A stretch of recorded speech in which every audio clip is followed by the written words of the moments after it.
नवी मुंबई मनपाचा पर्यावरणपूरक उपक्रम ठरला अर्धवट। भक्तांच्या भावनांशी खेळ। नवी मुंबई मनपानं गणेशोत्सव जलप्रदूषण थांबवण्यासाठी कृत्रिम तलावांची निर्मिती केली होती। नागरिकांना या कृत्रिम तलावांमध्येच गणेश मूर्तींचं विसर्जन करण्याचा आग्रह देखील करण्यात आला। नागरिकांनी देखील या आवाहनाला प्रतिसाद देत कृत्रिम तलावात गणेश मूर्तींचं विसर्जन केलं। मात्र कृत्रिम तलावात विसर्जित केलेल्या गणेश मूर्तींची आता 2 महिने झाले तरी अद्यापपर्यंत विल्हेवाट लावण्यात आलेली नाहीये। कृत्रिम तलावात विसर्जित केलेल्या 6 ते 7 हजार मूर्त्या बेलापूरमधील मनपाच्या बहुमजलीय वाहनतळामध्ये ठेवण्यात आल्या आहेत।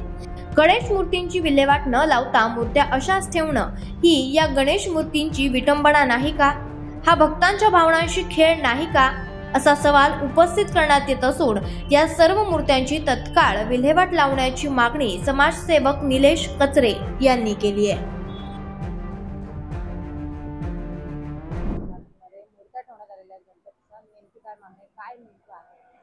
मुळात जय महाराष्ट्र। सर्वप्रथम सर्वांना 5709 कोटी रुपये इतकी आर्थिक उलाढाल असलेली आणि हजारो कर्मचारी कार्यरत असलेली ही सक्षम संस्था आहे नवी मुंबई महानगरपालिका। तर ह्या महानगरपालिकेने पार्किंगचा विषय ज्वलंत असताना नवी मुंबईकरांसाठी 4 मजली बहुमजली पार्किंगची कोट्यवधी रुपये खर्च करून ही इमारत बांधण्यात आली।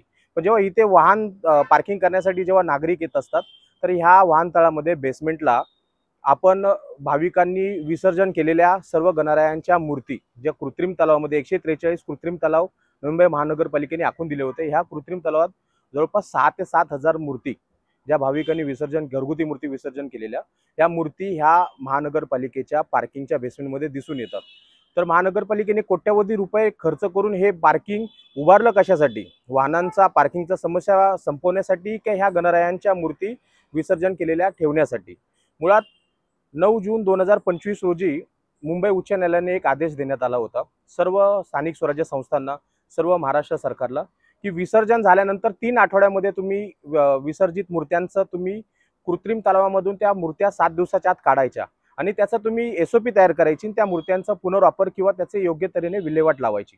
पण एवढी 5709 कोटी रुपये असलेल्या महानगरपालिकेने अद्याप 6 सप्टेंबर 2025 रोजी अनंत चतुर्थी झाली तेव्हापासून आज 2 महिने झाले नोव्हेंबर 2025 पर्यंत महानगरपालिकेने एवढ्या 5 ते 7 हजार मूर्त्या का विसर्जित केलेल्या नाहीत किंवा त्याचं काय करणार आहेत हे सगळ्या नवी मुंबईकरांना, महाराष्ट्र सरकारला कळलं पाहिजे। मुळात ह्या मूर्त्या ह्या पर्यावरणाच्या दृष्टिकोनातून POPच्या मूर्त्या किंवा त्यांचे कलर असतील, हे कलर कृत्रिम तलावामध्ये आपण नैसर्गिक नॅचरल फ्लोमध्ये म्हणजे पाणी असेल, नदी असेल याच्यात विसर्जन केल्यामुळे हानी पोचते असं केंद्रीय प्रदूषण मुक्त नियंत्रण बोर्डाचं म्हणणं आहे। मग याचं पुढे महानगरपालिका काय करणार आहे, याचं नियोजन कशा पद्धतीने करणार आहे, हे सगळ्या नागरिकांना याचा खुलासा दिला पाहिजे। आज ह्या मूर्त्या बेसमेंटमध्ये पडलेल्या असताना फक्त भावनिक श्रद्धेचा वाद निर्माण होत नाही, ही तर प्रशासनाचं एक ढिसाळ नियोजन इथे आपल्याला दिसून येतं। तर माझी महानगरपालिकेच्या प्रशासनाला एकच विनंती आहे की तुम्ही याचा खुलासा द्या नागरिकांना। बघा, गणरायाच्या मूर्ती ज्या असतात आपण लहान लेकरासारख्या त्यांच्या वाजत गाजत नाचत आपण त्यांच्या आगमन आणि विसर्जनाच्या मिरवणुका काढत असतो। पण जेव्हा एखाद्या नागरिकाला त्याच गणरायाच्या मूर्ती अशा पार्किंगच्या बेसमेंटमध्ये धुळखात पडलेल्या दिसून येतात तर साहजिकच आहे त्यांच्या भावना किंवा त्यांच्या श्रद्धेशी तुम्ही प्रशासन खेळत असल्याची आमची संतप्त प्रक्रिया आहे। मग महानगरपालिकेने त्वरितच आम्हाला समजावं आणि सगळ्यांना पत्रकारांच्या माध्यमातून असेल, प्रेस नोटच्या माध्यमातून असेल, डिक्लेरेशन द्यावं, सोशल मीडियाच्या माध्यमातून असेल की ह्या मूर्त्यांचं पुढे आपण करणार काय आहोत। आणि हेच याच वर्षाचं नाही, इथून पुढे जेव्हा जेव्हा असा प्रसंग येईल यापुढेही तुम्ही ह्या विसर्जनांच्या बाबतीत उच्च न्यायालयाने दिले असतील किंवा प्रदूषण मुक्त बोर्डाने जे जे काय नियम दिलेले असतील त्याचं पालन तुम्ही करा ना।